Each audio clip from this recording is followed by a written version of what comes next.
आज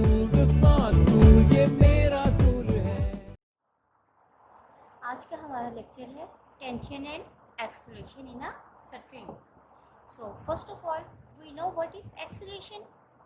Rate of change in velocity per unit time is known as acceleration, which is represented by a. Now, what is tension? Tension होती क्या है?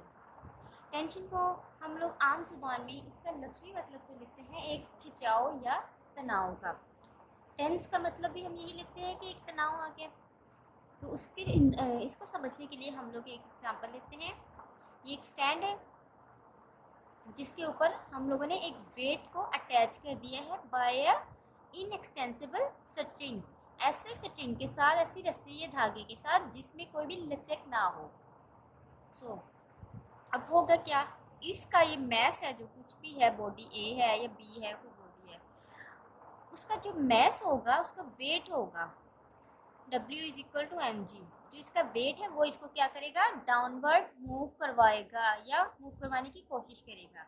So similarly at the same time जो इसमें एक tension produce हो जाएगी, इस रोप में, इस स्ट्रिंग में एक खिंचाव पैदा हो जाएगा. उसकी जो डायरेक्शन होगी वो होगी अपवर्ड. इस तनाव को जो इस वेट की वजह से बॉडी के वेट ने इसको डाउनवर्ड मूव करवाना शुरू किया, तो क्या हुआ, रोप में, एक स्ट्रिंग में एक खिंचाव पैदा हो गया. इस खिंचाव को हमने नाम दे दिया टेंशन का, which is represented by T. So अब होगा क्या, रोप तो इनएक्सटेंसिबल है, इसमें कुछ भी लचक नहीं है, तो इसका जो वेट होगा वो टेंशन के इफेक्ट को कैंसिल आउट कर देगा और बॉडी अपनी ही पोजीशन पे स्टिल रहेगी, कोई भी उसमें मोशन या चेंज नहीं आएगी. सो टेंशन क्या है, बेसिकली हमारे पास एक फोर्स है या खिंचाव की फोर्स है. ठीक है, अब इसी टॉपिक को हमने आगे लेके चलना है. इसमें हम लोगों ने दो चीजें डिस्कस करनी है. पहली है motion of two bodies attached at the ends of a string passes over a frictionless pulley. Motion करनी है हमने टू बॉडीज की स्टडी, जिसमें क्या होता है, एक पुली यूज करते हैं. ये हमारे पास एक फ्रिक्शनलेस पुली है, दो बॉडीज हैं ए एंड बी, जिनको हमने रोप के टू एंड्स के साथ बांध दिए, अटैच कर दिए.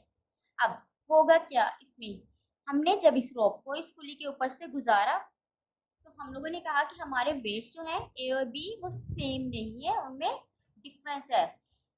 जो हमारी बॉडी ए है वो हैवियर है as compare to body B. अभी इसमें हमारे ऊपर, दोनों बॉडीज के ऊपर क्या क्या फोर्सेस एक्ट करेंगी उसको हमने स्टडी करना है, और टेंशन और एक्सेलरेशन फाइंड करनी है इस रोप में because of weight of bodies A and B. So first of all, mass of body A which is m1, this is body A, so mass होगा m1, mass of body B m2, और tension इस rope में, पूरी रोप में body ए और B में same रहेगी, change नहीं होगी. Tension remain same through out string which is represented by T. अब क्या होगा, फोर्स ऑन ए. अब हमने फाइंड करनी है फोर्स, कौन सी फोर्स है जो बॉडी ए पे एक्ट कर रही है.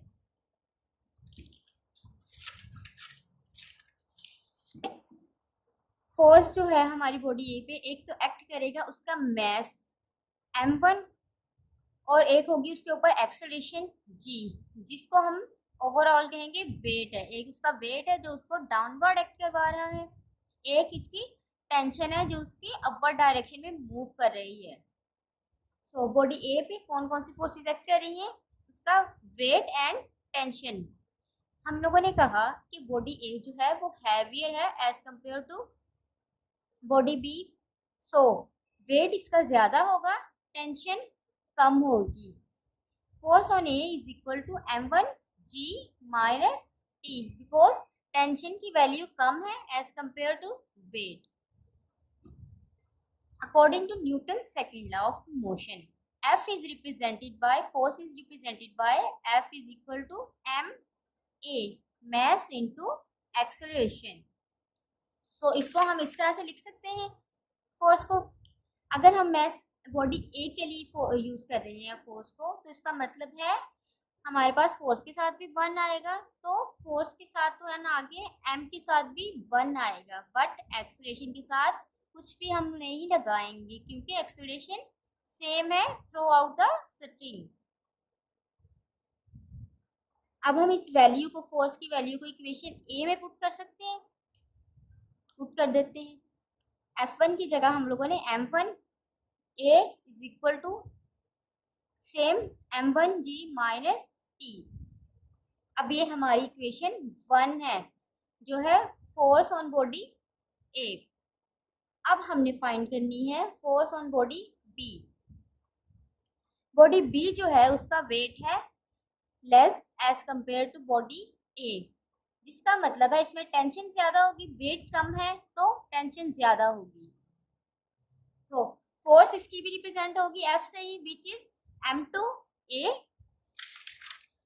देन अब हम लोगों ने करना क्या है, इसमें हम लोगों ने फोर्स की वैल्यू पुट की सेम इक्वेशन में। M2A is equal to tension ज्यादा है और वेट कम है तो टेंशन में से वेट माइनस हो जाएगा, T माइनस M2G।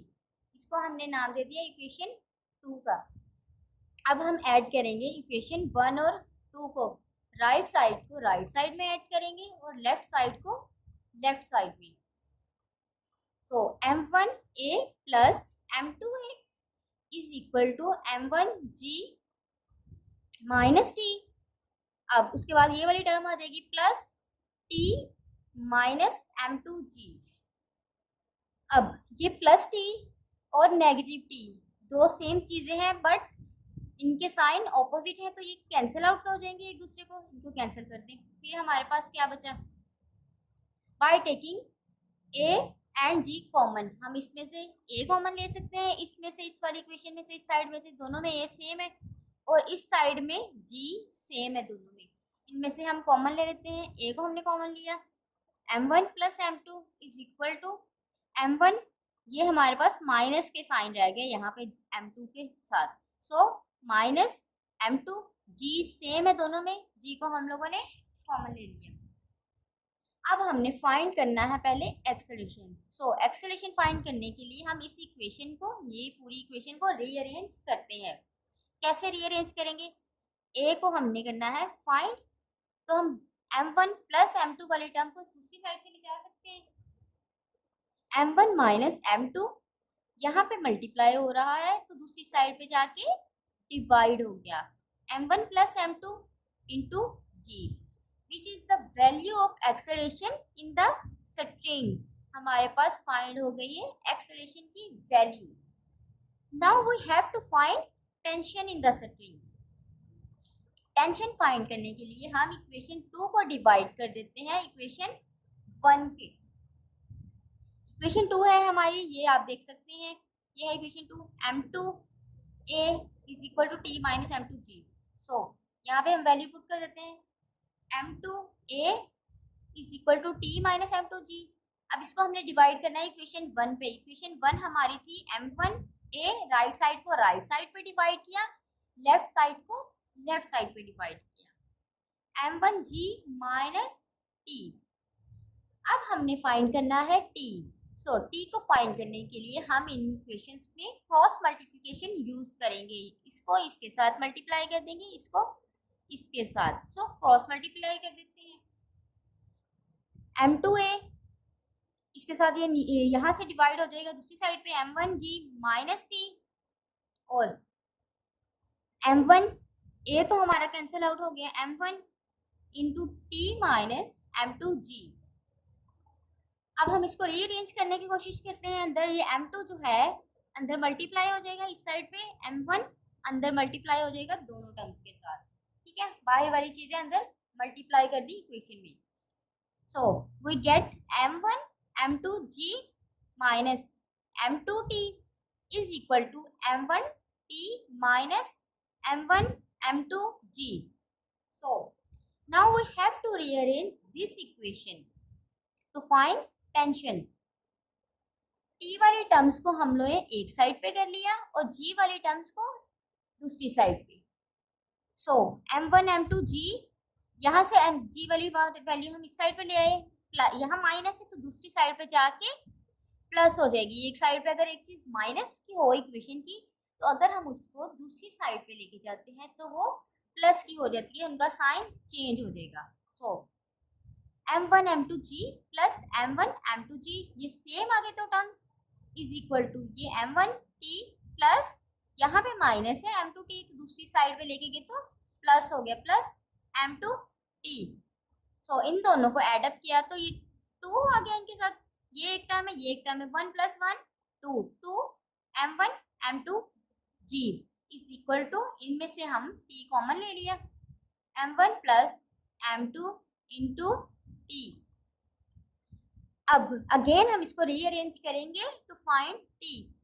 अब हमने फाइंड t करना है तो ये इसके साथ जो टर्म है उसको हम दूसरी साइड पे लेके जाएंगे, यहाँ पे ये मल्टीप्लाई हो रहा है, इसका मतलब है दूसरी साइड पे जाके डिवाइड हो जाएगा। So t is equal to 2 m1 m2 g divided by m1 plus m2, जो कि है हमारी टेंशन।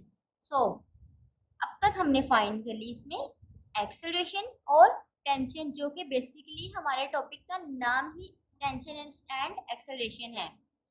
अब अगर हम इक्वेशन 1 को रीअरेंज करें g की वैल्यू के लिए, तो हमारे पास g की वैल्यू क्या आएगी, m1 plus m2 divided by m1 minus m2 into a। ये कहाँ से आई, ये इक्वेशन 1 जो हम लोगों ने एक्सेलरेशन की बनाई है, इस वैल्यू से रीअरेंज किया। अब हमने यहाँ पे g फाइंड करना था तो ये टर्म उधर चली गई तो ये नीचे आ गई, इसको जब रीअरेंज किया तो हमने हासिल किया g की वैल्यू को, जो कि ये है